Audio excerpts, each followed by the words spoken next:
दोस्तों कल्पना कीजिए, एक चुटकी बजाते ही भूत भाग जाए। लेकिन देश की गरीबी, बेरोजगारी, प्रदूषण, जातिवाद, आतंकवाद और कैंसर जैसी बीमारियां वैसी की वैसी रह जाए। क्या ऐसे चमत्कारी बाबाओं पर विश्वास करना खुद को ठगना नहीं है? आज हम बात करेंगे बागेश्वर धाम के आचार्य धीरेन्द्र शास्त्री की, जिनकी चुटकी से भूत तो भागते हैं लेकिन असली समस्याएं हल नहीं होती। क्या ये सब एक बड़ा धोखा है या कुछ और? ये मुद्दा है अंधविश्वास का, जो भारत जैसे विकासशील देश में लाखों लोगों की जिंदगी बर्बाद कर रहा है। सवाल ये है कि क्यों जरूरी है इस मुद्दे पर बात करना? क्योंकि ऐसे बाबा करोड़ों कमाते हैं, लेकिन गरीब लोग अपनी मेहनत की कमाई लुटाकर भी ठगे जाते हैं। ये जुड़ा है हमारे समाज की जड़ों से, जहां विज्ञान की जगह जादू टोना ले लेता है। क्या हम 21वीं सदी में ऐसे ही फ्रॉड पर विश्वास करेंगे? अभी कुछ दिन पहले की घटना है, कोटा की घटना है। कोटा में धीरेन्द्र शास्त्री के कार्यक्रम में उन्होंने एक बालिका में फंसे भूत को चुटकी से भगा दिया। दावा किया कि बस एक चुटकी में सब ठीक हो गया। लेकिन क्या ये चुटकी देश की गरीबी दूर कर सकती है? नहीं कर सकती है। क्या इससे सबको रोजगार मिलेगा? बिल्कुल नहीं मिलेगा। दिल्ली का प्रदूषण, जातिवाद, आतंकवाद, कैंसर सब वैसे का वैसा है। वही एक वृद्ध महिला जो स्टेज पर जब धीरेन्द्र शास्त्री ने उन्हें नहीं बुलाया तो उसने बाबा को गाली दे दी। क्या ये दिव्य शक्ति वाली बात पर सवाल नहीं उठती? और सबसे मजेदार, धीरेन्द्र शास्त्री ने कहा कि अपनी चमत्कार का इस्तेमाल नासा और इसरो के लिए करेंगे। अब वो कह रहे हैं कि नासा के वैज्ञानिकों के लिए पर्ची बनाएंगे। अरे भाई बताओ कोई उन्हें कि नासा अमेरिका का है, भारत का नहीं। क्या ऐसी अज्ञानता वाले बाबा पर भरोसा किया जा सकता है?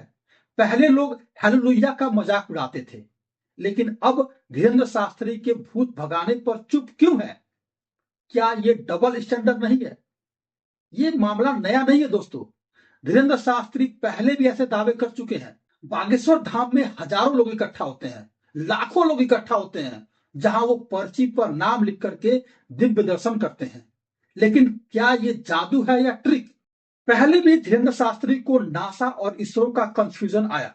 वो कहते हैं कि नासा के लिए काम करेंगे, लेकिन नासा को भारत का समझते हैं। क्या ऐसे अशिक्षित दावों से वैज्ञानिक प्रगति होगी? ये तो शक्ति का फिजूल खर्च है और भूत भगाने का ड्रामा। ये सदियों पुरानी परंपरा है जहां गरीबों को ठगा जाता है। क्या ये सब पैसे कमाने का धंधा नहीं है? अब सवाल यह है कि फायदा इन सबसे किसको हो रहा है?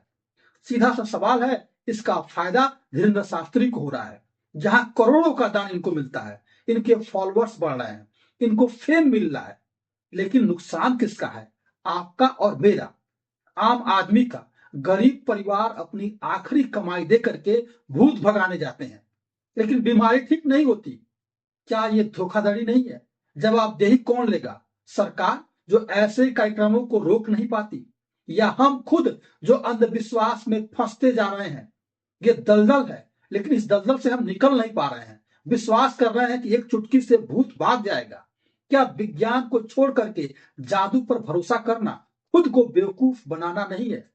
अगर चुटकी से भूत भागता है तो क्यों नहीं अस्पतालों में जाकर के कैंसर मरीजों को ठीक करते हैं? क्यों नहीं दिल्ली जाकर के प्रदूषण साफ करते हैं? क्योंकि ये सब फेक है। बाबा जी, आपकी चुटकी से तो बस आपकी जेब भरती है, देश की नहीं।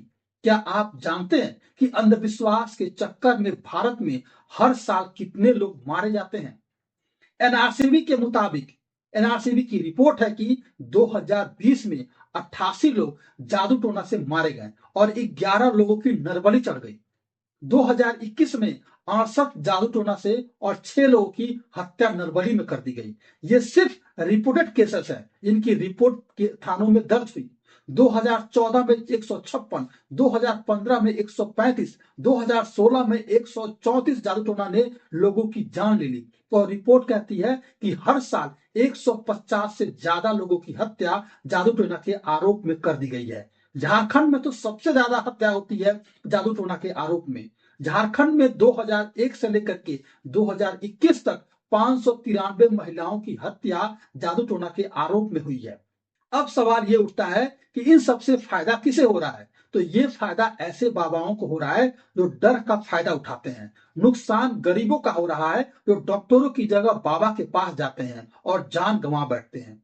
क्या सरकार की जिम्मेदारी नहीं कि अंधविश्वास विरोधी कानून सख्त बनाए? महाराष्ट्र और कर्नाटक में कानून है, लेकिन पूरे देश में क्यों नहीं लागू हो रहा है? क्या ऐसे बाबा युवाओं को बेरोजगारी से बचा सकते हैं? नहीं बचा सकते हैं, क्योंकि वे खुद अज्ञान फैला रहे हैं। इसरो के वैज्ञानिक असली मेहनत करते हैं, रॉकेट बनाते हैं, बाबा पर्ची बनाते हैं। क्या यह तुलना भी उचित है? नुकसान किसका हो रहा है? युवाओं का हो रहा है जो पढ़ाई छोड़ करके अंधविश्वास में फंसते हैं। जवाबदेही मीडिया की है जो ऐसे ड्रामों को प्रमोट ना करे लेकिन प्रमोट कर रही है। क्या हम सब मिल करके ऐसे फ्रॉड को एक्सपोज नहीं कर सकते? दोस्तों सोचिए, आप और मैं आम आदमी, एक गरीब किसान अपनी बेटी की बीमारी के लिए डॉक्टर की बजाय बाबा के पास जाता है। चुटकी बजती है लेकिन बच्ची मर जाती है। क्या ये दर्द आप महसूस कर सकते हैं? युवा बेरोजगार जो नौकरी की जगह दिव्य शक्ति पर भरोसा करते हैं, उनकी जिंदगी बर्बाद हो रही है। महिलाएं जो जादू टोना के आरोप में मारी जाती हैं।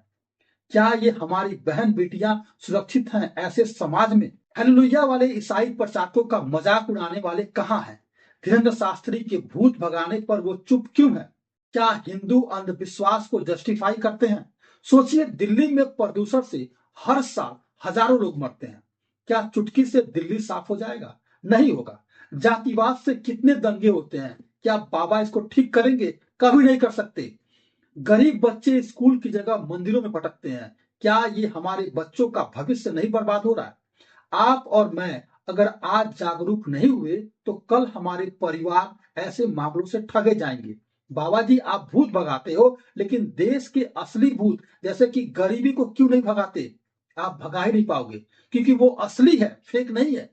क्या ऐसे बाबाओं को रोकने के लिए कानून नहीं होना चाहिए? महाराष्ट्र में ब्लैक मैजिक एक्ट है जो 7 साल की सजा देता है, लेकिन देश भर में क्यों नहीं लागू हो रहा है? दोस्तों, अंधविश्वास एक जहर है जो हर साल सैकड़ों लोगों की जान लेता है। धीरेन्द्र शास्त्री जैसे बाबा सिर्फ धंधा चला रहे हैं। असली चमत्कार विज्ञान और मेहनत से होता है। जागरूक बनिए, डॉक्टर और शिक्षा पर भरोसा कीजिए। क्या आप भी ऐसे फ्रॉड से ठगे गए हैं? कमेंट में बताइए। क्या बाबाओं पर बैन लगना चाहिए?